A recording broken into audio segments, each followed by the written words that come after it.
AITA for refusing to spend my savings to bail out my sibling from debt. Alright, here we go. I'm a guy in my mid-30s, and I've worked hard over the years to build up a little bit of financial security for myself. I'm not rolling in cash, but I'm proud of what I've managed to save. I don't live lavishly, but I live comfortably. My job pays well enough that I don't have to stress about bills, but I've been careful to make sure I'm not spending more than I bring in. I drive an older car, live in a modest apartment, and save what I can each month. On the other hand, there's my sibling, Alex. Alex and I grew up in the same house, same parents, but somewhere along the way, we took very different approaches to money. Where I've always been more frugal, Alex has always been a bit of a live-for-today kind of person. Over the years, I watched as they got a brand new car financed, of course, with a hefty monthly payment, went on fancy vacations they couldn't really afford, and picked up the latest tech gadgets every time a new one came out. I used to make a comment here or there, lightly suggesting that maybe they should start putting a little away for emergencies, but Alex always brushed it off. "I'll worry about it later," they'd say, or "I deserve to treat myself once in a while." Honestly, I stopped saying anything eventually, because it was clear they didn't want to hear it. Fast forward a few years, and I get a message from Alex out of the blue. I'm immediately hit with a sense of dread. It's not just a "hey, what's up" kind of message. It's this huge paragraph about how they're in trouble and need my help. They go on about how their finances have completely spiraled out of control and they're buried in debt.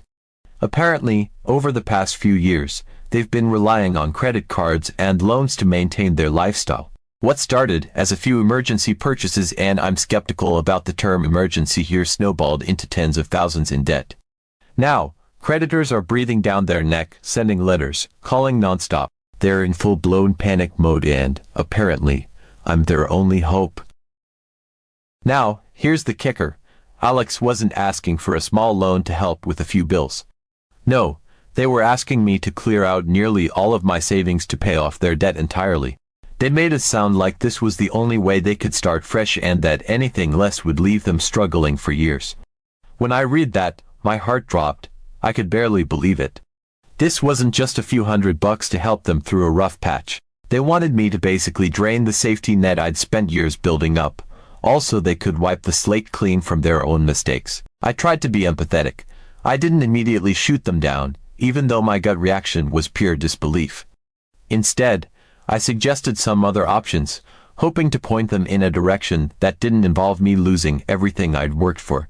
I mentioned things like debt consolidation, maybe talking to a financial advisor, or even setting up a payment plan with their creditors. I even offered to sit down with them and go over their finances, helping them create a budget so they could start tackling this on their own. But they shot down every idea I had, saying it would take too long or that it wouldn't be enough. They were adamant that I was their only real option. And then the guilt tripping started. Alex told me that families should help each other out, and they claimed that if the roles were reversed, they'd do the same for me without a second thought. They said I was being selfish and greedy for not wanting to help them get out of this mess. At this point, I was getting pretty frustrated. Here I was, trying to offer practical, realistic solutions, and they were making me out to be some kind of villain because I didn't want to just hand over my entire savings. I thought it would end there, but it didn't. Somehow, Alex managed to get our parents involved. My phone started ringing off the hook with calls from my mom and dad. Both of them telling me that family is more important than money and that I should do this because I'm the responsible one. They said that Alex was at rock bottom and that it was my duty, as the responsible sibling, to help them get back on their feet. My parents aren't exactly in a position to help financially, so they saw me as the only viable option. The calls kept coming. My mom would say things like, "You know how hard this has been on Alex. Just imagine if you were in their shoes." My dad chimed in too, saying, "This is what family is for. Money comes and goes, but family is forever." I can tell they're genuinely worried about Alex, and I get it, they're scared for their child. But it feels like they're turning me into the bad guy here, simply because I don't want to empty my bank account for a problem I didn't create. I tried explaining my side of things, that it's not just about money. It's about the security I've built for myself, the peace of mind knowing I have something to fall back on if things ever go south in my own life. I told them that I'm more than willing to help Alex, just not in the way they're demanding. I even offered to help cover a few of Alex's monthly payments while they get things sorted, or to lend a smaller amount to help with immediate expenses. But apparently, that's not good enough. Alex wants the whole amount, all at once, so they can start fresh, and they've convinced my parents that I'm the only one standing in the way of that happening. The pressure has been relentless. I'm getting calls every day, sometimes multiple times a day, with someone, either Alex or one of my parents, telling me that I'm choosing money over family and making me feel like I'm some heartless monster for not wanting to sacrifice everything I've worked for. They're making it sound like if I really loved them, if I really cared about Alex, I'd do this without question. And that's just wrong. I do love my family. I care about Alex, but this isn't just a minor favor they're asking for.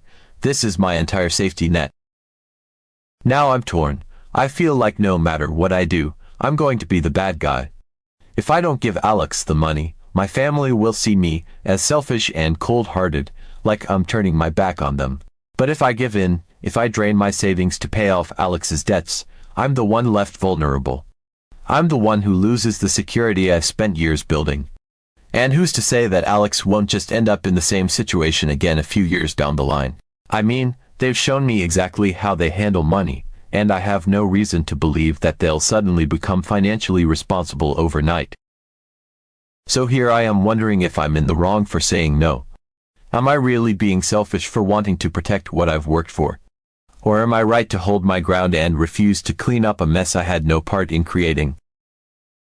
AITA, because honestly, the way my family is acting, I'm starting to feel like maybe I am a bad person for not helping out. But at the same time, I can't shake this feeling that their problems shouldn't have to be mine just because I was responsible with my money. Update 1. Alright, so I left off with my parents and Alex pressuring me to drain my savings for Alex's debt, with both of them treating me like the cold-hearted, selfish sibling because I wasn't immediately willing to throw away everything I'd built. I thought the guilt trips and emotional manipulation were as bad as it was going to get, but then Alex hit me with something else. Something I never could have seen coming. A few days after my parents' last round of guilt-laden calls, Alex shows up at my apartment, unannounced. I open the door, and right away I can tell they're here to talk about the debt situation again. They look desperate, sure, but there's something else there, a kind of entitlement that I just wasn't prepared for. I thought maybe they were here to apologize, or to at least acknowledge that I'd already offered more support than most siblings would. But no. Instead, they hit me with this line: "Why don't you just give me all your savings to pay off the debt?" When they said that, I was floored. It wasn't like they asked for a loan, or suggested we come to some kind of compromise. They were asking me, with a completely straight face, to just hand over everything. And the kicker. They said it like it was the most obvious solution in the world. "It's not that difficult," they said, as if I'd just been stubbornly refusing to see some simple, logical answer this whole time. I was honestly so shocked I didn't even know what to say at first. After I picked my jaw up off the floor, I reminded them that I'd suggested several options, things that didn't involve me draining every cent I'd worked so hard to save. I pointed out that I'd been trying to help them find a way to deal with this responsibly for years, that I'd warned them time and time again to be smarter with their money. I told them they needed to be cautious about their spending and avoid racking up debt they couldn't handle. Every time, they'd brush me off, saying they'd figure it out. Now here they were, telling me that the solution was for me to just sacrifice everything I'd worked for so they could hit the reset button. But Alex didn't see it that way.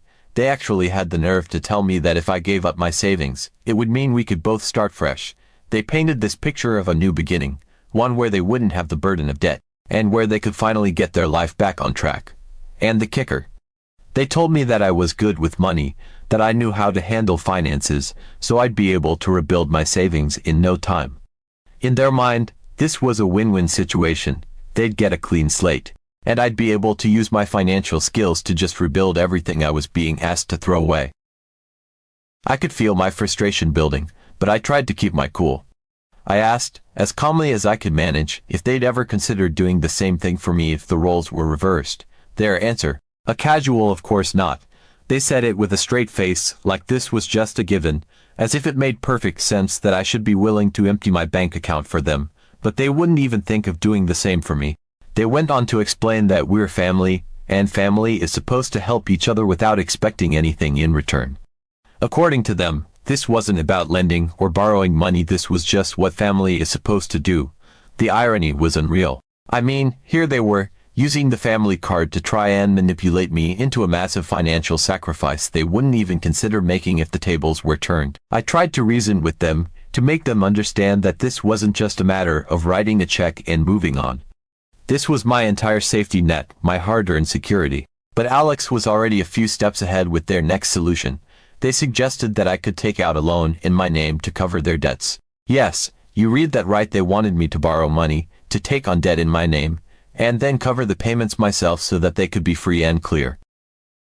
At that point, I was beyond stunned.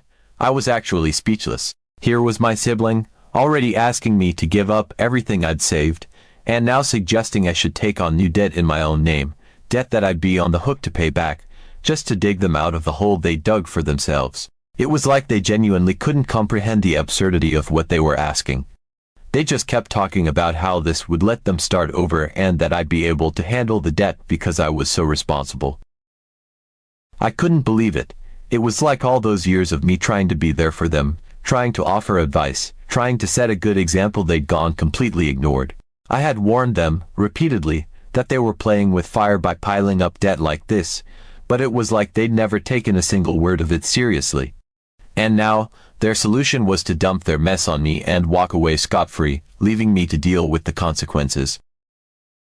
The more I thought about it, the angrier I got. I realized that this wasn't just about money. This was about respect, or the total lack of it, in this case. Alex didn't respect my hard work, my sacrifices, or the careful decisions I'd made to build up my savings. They saw my financial stability as something they were entitled to, something they could just take for themselves without a second thought. They didn't see me as a person with my own goals, my own needs, my own fears. I was just a bank account to them, a safety net they felt entitled to use. I finally told them, flat out, that there was no way I was going to give them my savings or take out a loan for them. I reminded them, probably for the 100th time, that I'd offered to help in other ways. But I also made it clear that I wasn't going to sacrifice my financial future for a situation that was entirely of their own making. I told them I loved them, that I wanted them to be okay, but that they needed to take responsibility for their own life and their own choices. That was the last straw. Alex stormed out, saying they couldn't believe how selfish I was, how I was putting money before family. They told me I'd regret this, that someday I'd understand how cruel I was being. And they left, slamming the door behind them, leaving me standing there, still in shock from everything that had just gone down. Since then, the calls from my parents have only gotten worse. They keep telling me how disappointed they are, how Alex is struggling, how I'm the only one who can help. But I've held firm. I'm not going to ruin my own financial stability because my sibling can't face the consequences of their own actions. And yeah, maybe that makes me the bad guy in their eyes, but I can't help feeling like this is a line I need to draw for my own sanity and my own sense of self-respect. So, I guess that's where I am now. I'm the selfish sibling, the cold-hearted one who won't bankrupt himself to fix a problem he didn't create. But honestly, if that's what it means to stand up for myself, to protect what I've worked for, then so be it. I'll take the title. Update 2. Not long after that explosive confrontation with Alex, the weight of the situation began to settle in, though it didn't fully dissipate. I thought about my sibling more often than I wanted to admit, wondering how they were coping. I felt bad for them, really, but the whole thing had been exhausting, emotionally draining. My parents continued to pressure me, trying to convince me that I was being unreasonable and that I should just help Alex out. They insisted that family comes first, that I could help Alex get back on his feet, and that I was being cruel for not supporting my own blood. Each call was like another brick added to my mental load. Then, a few weeks later, I remembered it was Alex's birthday.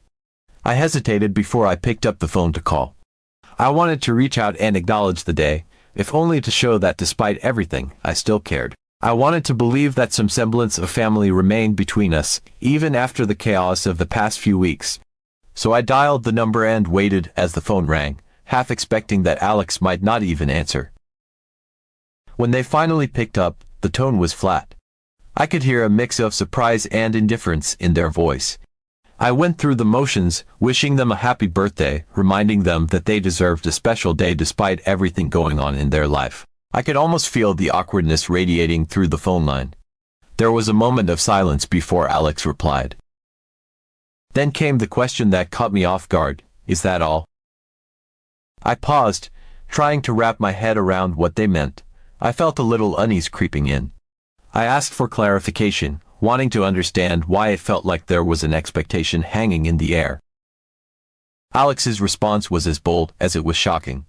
They asked if I didn't want to correct my mistake by giving them my savings as a birthday present. At that moment, I felt a rush of disbelief wash over me. I was astonished. I had just wished them well and thought that was a simple, kind gesture, yet here they were, circling back to the very issue that had caused our earlier confrontation. I insisted again that I hadn't made any mistakes and I had no intention of giving my savings to them. I could feel the tension creeping back into my shoulders, a familiar tightness that had become all too common lately. Alex didn't respond, just hung up without so much as another word. I felt a knot form in my stomach. The frustration was building again, this time mixed with a sense of sadness. It was becoming painfully clear to me that Alex's expectations had shifted dramatically, and they weren't seeing the situation for what it really was. In the days that followed, I kept expecting a follow-up call or message from Alex, maybe a moment of clarity, some realization that they needed to face their reality. But that call never came. Instead, I got a strange sense of quiet. I was left wondering if perhaps Alex was really taking time to figure things out on their own. Then, about a week after their birthday, I got a surprising update through one of our mutual friends. Apparently, Alex had finally taken some steps toward addressing their financial mess. They reached out to a financial expert, someone who specialized in debt management. I felt a mix of relief and disbelief. It was almost as if the news had reached me too late after the damage had been done in our relationship. As the details unfolded, I learned that Alex was actually working with this expert to develop a strategy to pay off their debts. They were taking the steps I had tried to guide them toward all along. They were looking at consolidating loans, negotiating with creditors, and creating a budget that could help them stabilize their finances. I was impressed and felt a flicker of hope. Maybe this was the turning point Alex needed. However, the path wasn't without its hurdles. I found out that Alex had to sell several expensive items to make this work. It was a significant sacrifice, things they'd once considered essential to their lifestyle or status. Part of me wanted to reach out again, to offer my support in whatever way I could. After all, it was good to hear they were finally taking responsibility, and I could see that they were learning the hard way about the consequences of their financial choices. But then I remembered the conversation we had before. I couldn't shake the feeling that even now, Alex expected me to be involved in some way to carry some of that burden. I heard about how they initially resisted selling some of their nicer belongings because they wanted me to be the one to make everything okay. They seemed to think that since I was the responsible one, I should be helping them, even if that meant more financial sacrifice on my part. All of this was happening while my parents continued to wade in with their thoughts. They felt Alex's struggles were evidence that I should have just given my savings to help them avoid this situation altogether. They reiterated their belief that families should help each other without question. My parents had taken to framing it like I was a disappointment, that I was somehow failing Alex by not being the safety net they wanted me to be. Their comments about family duty echoed in my mind, making the already complex emotions surrounding this situation even more challenging. Eventually, the updates trickled in from friends. It turned out that Alex was slowly starting to get a grip on their finances. They had learned to budget better and were making progress in paying off their debts, even if it meant making sacrifices along the way. I felt a sense of pride, albeit tinged with sadness. I had hoped that through all of this, they'd realize that family doesn't mean blindly throwing your financial future away for someone else. It meant being there for one another in healthier ways, even when that meant letting go. I thought a lot about what it meant to be part of a family, especially one that had expectations about loyalty and support. I'd always been the one who believed in personal accountability, the idea that everyone has to face the music for their choices. I could only hope that eventually, Alex would come to terms with that, too. As they began to tackle their challenges head-on, I hoped they'd also understand the value of standing on their own 2 feet, rather than leaning on others in a way that could ultimately harm us both.